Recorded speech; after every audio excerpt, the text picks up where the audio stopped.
Number two was the NDAA, and not due to intimidation. I'm not really concerned about the government locking me up, but my thinking was more along the lines of that the citizens of the United States didn't even care that this NDAA went through. There should be protests all over the streets. You know, the government's allowed to lock you up indefinitely without a trial.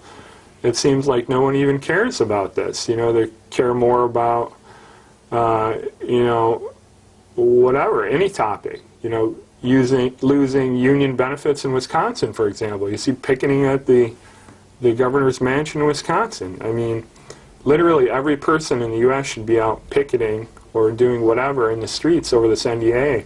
There's almost nothing. So to me, that was a sign that, do people of the U.S. really care if I would prove beyond a shadow of a doubt that the underwear bomber case was a false flag event? And the answer to me was clearly no. So those two things, as well as number three, which was that every time I went to work on this case, I found that I had to put a great deal more time into it than I thought, and that this case would take probably, if not hundreds of hours of my time, thousands of hours of my time, and I'm already very busy as it is.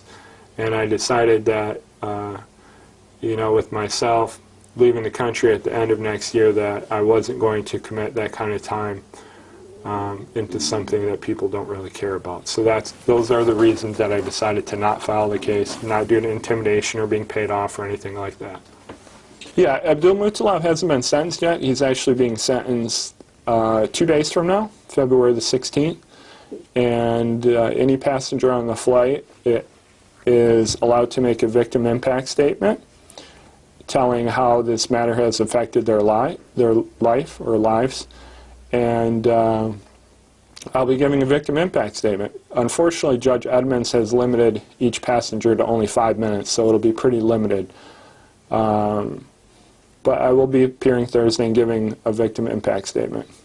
Obviously, I'm going to talk about what I have been all along, which is that I think the media has been lying about this case. You know, what we're being shown in court isn't really what happened, and that this was a government setup with an intentionally defective bomb. Now, I have to be really careful how I word things because I'm still a practicing attorney and I actually practice in the same court on a weekly basis, so I have to kind of restrict what I say to not get me in trouble with the state bar, but it'll be something along those lines. I'll have a pre-prepared statement. What made me come forward is that, one, I was very irritated that I almost lost my life on Christmas Day 2009, and you know, I'm very irritated over who is behind it, the U.S. government, for sure, my own government, and I thought it was important that I come out and talk about it. You know, I'm used to talking in public. I do it on a daily basis at court. I have no problem with people talking badly about me. They do that all the time. You know, the other side or whoever, I have no problem getting yelled at. So really, I have a pretty thick skin for people talking badly about me. And as far as intimidation, I don't really care. What is the government going to do to me? It's not like they can cost me, you know, my employment. It's not like they're more credible than I am. It's not like they have more evidence behind them in this case than I do. And, you know, frankly, I'm just not intimidated by them at all. I think it's important that we all come out and talk about it. If you do nothing and you're intimidated by the government and don't come out and speak about it, you're just going to encourage more of this behavior. I think at the very least I've awakened a lot of people that normally wouldn't think like this, and I've convinced them that my version of the events are in fact correct. So I encourage you to do the same that I have, and eventually enough people will be convinced that the U.S. government is entirely corrupt and should be replaced. You know, the next question is, how do we fix the problems here? And I think people that think we're going to do this by voting out people and putting in, you know, people that will honor the Constitution and protect the rights of U.S. citizens, I think you're being naive. I think this is an entirely corrupt organization running things in the U.S. now, controlled by greed and money. They're not going to willingly give that up voluntarily, so I don't think things are going to change here by voting, and I think you can see that with the primaries going on now, and Ron Paul, the guy, you know, even though a lot of people are holding out their hopes for him, he has no chance. The media is against him, and you know, there's been allegations of vote rigging in a couple of states already, and it's just not going to happen.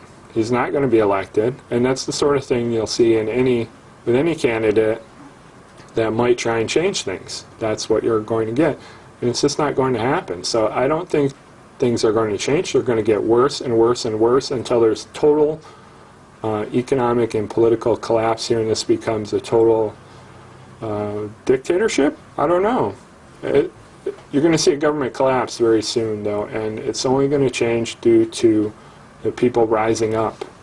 And I'm not talking about just blogs or watching shows or whatever, but physically going out and doing things and changing things.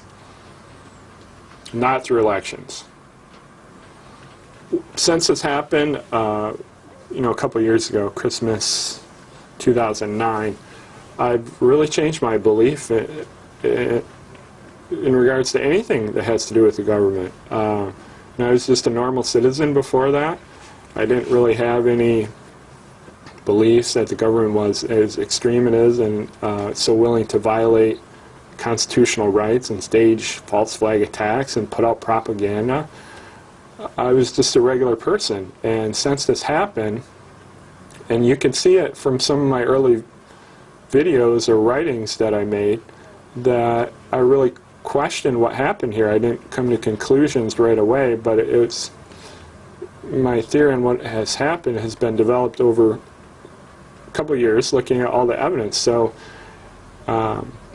where I'm at this point is that I don't believe the government in anything. I don't trust them at all. I think they have some sort of an alternative agenda which has to do with taking rights away of Americans. I'm not exactly sure why, but it's definitely there.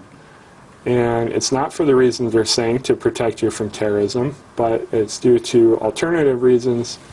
You know, maybe the coming economic collapse, or maybe to mask that the government wants to take over the world. I don't know, but you can see pretty obvious acceleration of the loss of our constitutional rights, and you know, I've really looked into these things a lot more since Christmas Day 2009, and again, I don't trust the government at all, and I don't think they're working in the best interests of the U.S. citizens.